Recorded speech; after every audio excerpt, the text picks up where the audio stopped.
Baiklah, perkenalkan nama saya Cindy Anita Sipayung, NPM 1901010213. Saya dari grup PGA 4 dengan mata kuliah Pendidikan Bahasa Indonesia kelas tinggi. Di sini saya akan menjelaskan sedikit tentang materi puisi dan materi cerpen. Yang pertama yaitu puisi. Metode apakah yang cocok digunakan dalam pengajaran puisi? Menurut saya, metode yang kita gunakan dalam pengajaran puisi yang cocok yaitu metode Discovery Inquiry Learning dan metode eksperimen. Metode Discovery ini adalah memahami konsep, arti, dan hubungan melalui proses intuitif untuk menghasilkan kesimpulan. Dan metode eksperimen ini adalah di mana siswa melakukan suatu percobaan tentang suatu hal dan kemudian dievaluasi oleh guru. Yang kedua, media apakah yang cocok kita gunakan dalam pengajaran puisi? Menurut saya, media yang cocok kita gunakan yaitu yang pertama media audio. Media audio yang dimana media ini dapat membantu si pembaca puisi atau si pendengar untuk lebih menghayati isi puisi. Dan yang kedua, media visual. Media visual ini dibagi menjadi dua yaitu baik media visual diam atau gerak. Media ini juga cocok kita gunakan dalam menarik perhatian siswa dengan gambar atau tulisan-tulisan yang menarik untuk mereka baca untuk puisi. Dan yang ketiga, media audiovisual yang dimana menampilkan suara dan gambar dari puisi tersebut. Dan yang keempat, media serbaneka. Media serbaneka ini yaitu media yang disesuaikan dengan lingkungan atau potensi suatu daerah. Contohnya, yang ada di lingkungan kelas mereka seperti papan tulis, media 3 dimensi, realita dan sumber belajar pada masyarakat. Atau puisi-puisi dari masyarakat juga bisa dapat dilakukan. Yang ketiga, pendekatan apakah yang kita gunakan dalam pengajaran puisi? Menurut saya, pendekatan yang cocok kita gunakan dalam pengajaran puisi adalah pendekatan kontekstual, yaitu konsep belajar di mana guru mengkaitkan materi dengan situasi nyata. Dan yang kedua, pendekatan kontrspekisme adalah pengembangan diri siswa melalui proses berpikir kritis untuk menciptakan suatu karya atau menciptakan puisi-puisi. Dan yang ketiga, pendekatan proses adalah guru memberikan kesempatan kepada siswa untuk ikut menghayati proses penemuan atau penyusunan puisi. Yang keempat adalah alasan mengapa kita memilih metode dan media dan pendekatan. Alasan kita memilih metode, media, dan pendekatan pada pembelajaran yaitu untuk memudahkan kita sebagai seorang guru maupun seorang calon guru untuk memulai suatu pengajaran. Harus memiliki media, metode, atau pendekatan untuk mempermudah dan mencapai keberhasilan pembelajaran itu. Oleh karena itu, guru harus lebih memilih media atau metode yang akan diterapkan kepada siswa dan untuk menarik perhatian siswa yang untuk lebih mengerti materi atau topik akan diberikan supaya mereka lebih tertarik. Yang kelima adalah praktek mengajar puisi. Di sini saya akan menjelaskan sedikit tentang pengertian puisi. Yang pertama, pengertian puisi. Berdasarkan pengertiannya, puisi dapat dikatakan sebagai salah satu genre sastra yang menggunakan kata-kata yang estetis dan berirama. Penggunaan kata-kata indah ini bertujuan untuk membangun makna yang berbeda atau menggantikan makna asli sebuah kata. Pengertian puisi menurut para ahli. Yang pertama, H.B. Yasin menjelaskan bahwa puisi merupakan suatu karya sastra yang diucapkan dengan sebuah perasaan yang di dalamnya mengandung suatu pikiran-pikiran dan sebuah tanggapan-tanggapan. Yang kedua, Herman Waluyo menjelaskan bahwa puisi merupakan karya sastra yang mengungkapkan pikiran dan perasaan penyair secara imajinatif dan disusun dengan memfokuskan semua kekuatan bahasa dalam sebuah struktur fisik dan struktur batinnya. Dan menurut Sumardi, menjelaskan bahwa puisi merupakan karya sastra dengan bahasa yang dipadatkan, dipersingkat, dan diberi irama dengan bunyi yang padu dengan kata-kata bermakna kiasan atau imajinatif. Dan selanjutnya menurut James Rivers menjelaskan bahwa puisi merupakan ungkapan bahasa yang penuh dengan kaya akan daya pikat. Selanjutnya menurut Charlie menjelaskan bahwa puisi merupakan pemikiran yang bersifat musikal. Kata-katanya disusun sedemikian rupa sehingga menonjolkan rangkaian bunyi yang merdu seperti musik. Dan yang terakhir adalah menurut Samuel Taylor Coleridge menjelaskan bahwa puisi adalah kata-kata terindah dalam susunan terindah. Selanjutnya, ciri-ciri puisi. Puisi memiliki beberapa ciri-ciri sebagai berikut. Yang pertama, bahasa yang digunakan dalam puisi lebih padat dibandingkan prosa dan drama. Selanjutnya, puisi memiliki rima atau sajak yang teratur. Dan yang ketiga, puisi lebih menggunakan sajak syair atau pola pantun, khususnya pada puisi lama. Yang keempat, puisi bersifat simetris. Yang kelima, puisi memiliki makna konotatif. Dan yang terakhir, puisi terdiri dari kesatuan sintaktis atau gatra. Unsur-unsur puisi. Struktur fisik puisi adalah unsur puisi yang bisa dilihat dan diamati secara langsung dengan mata. Yang pertama, diksi. Diksi adalah pemilihan kata oleh seorang penyair untuk mendapatkan efek yang sesuai dengan keinginannya. Yang kedua, tipografi adalah bentuk format suatu puisi seperti pengaturan baris, batas tepi kertas kanan, kiri, atas, bawah, jenis huruf yang digunakan. Dan yang ketiga, majas. Majas adalah pemakaian bahasa dengan cara melukiskan suatu dengan konotasi khusus sehingga arti sebuah kata bisa mempunyai banyak makna. Yang keempat, kata konkret. Kata konkret adalah susunan kata yang memungkinkan terjadinya imajinasi. Dan selanjutnya, imajinasi atau citra adalah pemberian gambar kepada para pendengar atau pembaca agar seolah-olah dapat melihat, mendengar, merasakan, atau mengalami hal-hal yang terkandung di dalam puisi. Dan yang terakhir, rima atau irama. Rima atau irama adalah persamaan bunyi dalam penyampaian puisi dari awal hingga akhir puisi. Yang kedua, struktur batin puisi. Struktur batin puisi adalah unsur pembangunan puisi berupa makna yang tidak terlihat oleh mata. Yang pertama, tema atau makna adalah unsur ini berupa makna yang tersirat yang ingin disampaikan penulis kepada si pembaca atau pendengar. Yang kedua, nada. Nada adalah sikap penyair terhadap audiensnya yang berkaitan dengan makna dan rasa. Dan yang ketiga, amanat. Amanat adalah pesan yang ingin disampaikan penulis pada para audiensnya. Dan yang keempat, perasaan. Perasaan adalah suatu hal yang dilatar belakangi oleh penyair, misalnya agama, pendidikan, kelas sosial, jenis kelamin, pengalaman sosial, dan lain sebagainya. Baiklah, selanjutnya jenis-jenis puisi.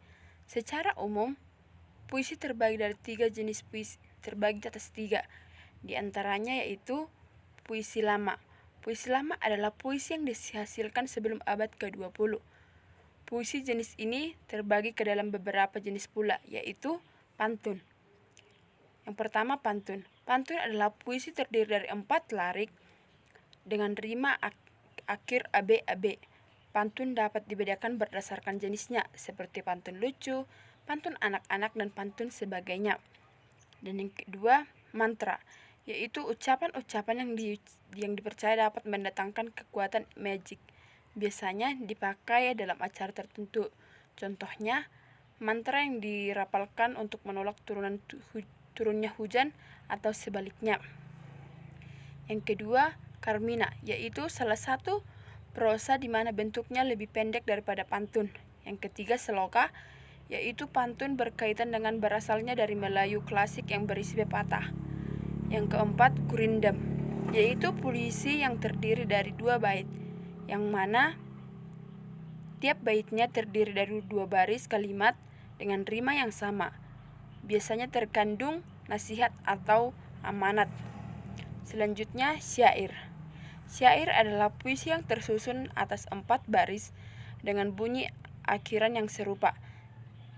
Yang kelima, talibun, yaitu pantun yang lebih dari 4 baris dan memiliki rima AB, ABC, ABC. Jenis-jenis puisi yang kedua yaitu puisi baru. Puisi baru adalah puisi yang lebih bebas daripada puisi lama, baik dalam jumlah baris, suku kata, maupun rima. Beberapa jenis puisi baru adalah sebagai berikut. Yang pertama, balada. Yang kedua, himne atau gita puja. Yang ketiga, ode. Yang keempat, epigram. Dan yang kelima, romansa. Dan yang keenam, elegi atau syair. Dan terakhir adalah satire. Yang ketiga adalah puisi kontemporer. Puisi kontemporer adalah jenis puisi yang berusaha keluar dari ikatan konvensionalnya. Puisi kontemporer ini selalu berusaha menyesuaikan dengan perkembangan zaman dan tidak lagi mementingkan irama.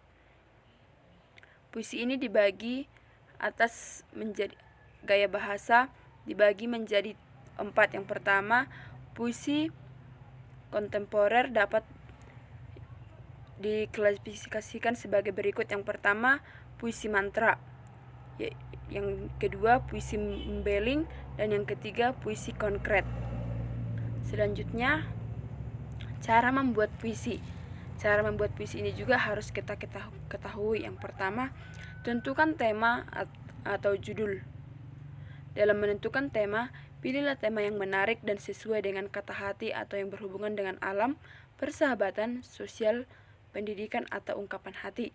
Yang kedua, menentukan kata kunci. Selanjutnya adalah menentukan kata kunci akan dikembangkan menjadi sebuah kalimat. Dan yang ketiga, menggunakan gaya bahasa. Gaya bahasa akan memperindah puisi itu sendiri. Bisa juga menggunakan berbagai macam majas agar pembaca atau pendengar tidak bosan membacanya. Dan yang keempat, kembangkan puisi semenarik mungkin. Ini adalah tahap terakhir dalam pembuatan puisi, yaitu mengembangkan kata kunci menjadi kalimat-kalimat indah yang mewakili perasaan Anda. Cara membaca puisi yang baik. Yang pertama, ekspresi, mimik muka dan penjiwaan puisi. Yang kedua, kinesik atau gerakan tubuh yang sesuai dengan puisi yang dibawakan. Dan yang ketiga, artikulasi atau kejelasan dan ketepatan pelafalan kata. Yang keempat, irama panjang pendek, tinggi rendah, keras lembutnya suara. Dan yang keempat, dan kelima, intonasi atau penekanan kata. Di sini saya membuat contoh-contoh puisi yang dapat kita baca. Baiklah, materi selanjutnya akan kita lanjut, yaitu materi tentang cerpen. Metode apakah yang cocok pada pembelajaran cerpen? Menurut saya, metode yang cocok dengan pembelajaran cerpen adalah metode deduksi, yaitu merupakan cara menulis cerpen dengan mendapatkan ide secara umum, kemudian ditarik pada ide yang lebih khusus. Yang kedua, metode induksi, merupakan cara menulis cerpen dengan mendapatkan ide secara khusus, kemudian ditarik pada ide umum. Media yang cocok pada pembelajaran cerpen ini, menurut saya, media yang cocok digunakan pada pembelajaran cerpen yaitu salah satu media yang dianggap cocok dengan materi penulisan cerpen adalah media pembelajaran audio visual. Sifatnya yang kompleks akan memudahkan siswa untuk memahami cara menulis yang baik, meningkatkan imajinasi siswa, serta menuntun siswa berpikir kritis, analitis, dan sistematis. Bisa juga dengan media audiovisual gerak dan diam. Selanjutnya, pendekatan yang cocok pada pembelajaran cerpen. Pendekatan yang cocok yang kita gunakan menurut saya yaitu yang pertama, pendekatan kontekstual adalah konsep belajar di mana guru mengaitkan materi yang diajarkan dengan situasi dunia nyata siswa. Yang kedua, Pendekatan ini menekankan pengembangan diri siswa melalui proses berpikir kritis untuk membantu siswa berpikir kritis untuk menciptakan suatu cerita atau cerpen. Yang ketiga, pendekatan pemecahan masalah atau problem solving. Siswa didorong menggunakan pengetahuan serta keterampilan yang sudah dimiliki untuk diterapkan pada pemecahan masalah yang jarang ditemukan atau masih belum dikuasai. Siswa juga dapat diajak untuk memecahkan suatu masalah dalam sebuah cerita atau cerpen. Alasan mengapa saya harus memiliki media pembelajaran. Alasannya adalah untuk menunjang atau kecapaian materi dan keberhasilan pembelajaran yang diajarkan kepada siswa, dan untuk kepada siswa agar mereka lebih tertarik dengan pembelajaran yang dibawakan oleh guru. Dengan adanya media pembelajaran ini, mereka lebih semangat dan memiliki minat belajar yang tinggi. Selanjutnya, materi tentang cerpen. Cerpen merupakan suatu karya sastra dalam bentuk tulisan yang mengisahkan tentang sebuah cerita fiksi, lalu dikemas secara pendek, jelas, dan ringkas. Cerpen biasanya hanya mengisahkan cerita pendek tentang permasalahan yang dialami oleh satu tokoh saja. Baiklah, akan saya lanjutkan pengertian cerpen menurut para ahli. Yang pertama, menurut KBBI, cerpen merupakan cerita pendek yang berisi tentang kisah cerita yang berisi tidak lebih dari 10.000 kata. Menurut Nugroho Noto Susanto, cerpen adalah kisah atau cerita pendek yang dibuat dalam jumlah kata mulai dari 5.000 kata beserta memperkirakan 17 pp kuarto spasi ganda. Selanjutnya, menurut J.S. Badudu, cerpen adalah cerita pendek yang berfokus dan berkonsentrasi pada suatu peristiwa kejadian. Dan yang keempat, menurut Sumarjo, cerpen adalah kisah cerita yang tidak benar-benar terjadi di dunia nyata. Yang kelima, menurut Hendy, cerpen merupakan cerita pendek yang ditulis secara singkat dan pendek. Yang keenam, menurut Badudu, cerpen adalah suatu karya cerita yang berpusat pada suatu peristiwa kejadian yang dialami oleh suatu tokoh saja. Dan masih banyak lagi pendapat-pendapat tentang para ahli tentang pengertian dari cerpen. Selanjutnya, fungsi cerpen. Fungsi cerpen pada umumnya memiliki cerita yang sangat singkat dan jelas. Namun, cerpen juga memiliki fungsi yang pertama, fungsi reaktif, yaitu sebagai sarana penghibur bagi para pembaca. Yang kedua, fungsi estetis, yaitu sebagai nilai estetika atau keindahan yang ada pada cerpen sehingga memberikan kepuasan kepada pembaca. Yang ketiga, fungsi didaktif, yaitu sebagai pemberi pelajaran atau pendidikan yang akan bermanfaat bagi para pembaca. Selanjutnya, fungsi moralitas, yaitu sebagai nilai moral berdasarkan isi cerita untuk mengetahui baik buruk yang disampaikan penulis kepada para pembaca. Dan terakhir, fungsi religiusitas, yaitu sebagai pemberi pembelajaran yang religius yang nantinya bisa dijadikan sebagai contoh baik oleh pembaca. Selanjutnya, ciri-ciri dari cerpen. Yang pertama, cerpen bersifat fiktif atau berupa karangan dari penulis. Yang kedua, cerpen memiliki susunan kata yang lebih dari 10.000 kata. Yang ketiga, cerpen memiliki bentuk cerita yang sangat singkat. Yang keempat, cerpen memiliki diksi atau pilihan kata yang tidak rumit.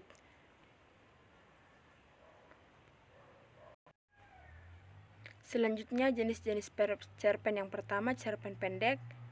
Yang kedua, cerpen sedang. Dan yang ketiga, cerpen panjang. Selanjutnya, unsur-unsur intrinsik dari cerpen. Yang pertama, tema. Sebuah cerpen harus memiliki tema cerita. Yang kedua, alur atau plot, atau merupakan urutan peristiwa atau jalan cerita pada sebuah cerpen. Contohnya, alur maju, alur mundur, dan alur campuran. Dan yang ketiga, setting. Setting merupakan penjelasan mengenai latar atau tempat. latar atau tempat, waktu dan suasana yang terjadi pada dalam cerpen tersebut. Yang keempat, tokoh merupakan pemeran yang diceritakan dalam sebuah cerpen. Tokoh terdiri dari pemeran utama dan pemeran pendukung. Yang kelima, watak merupakan gambaran dari sifat para pemeran.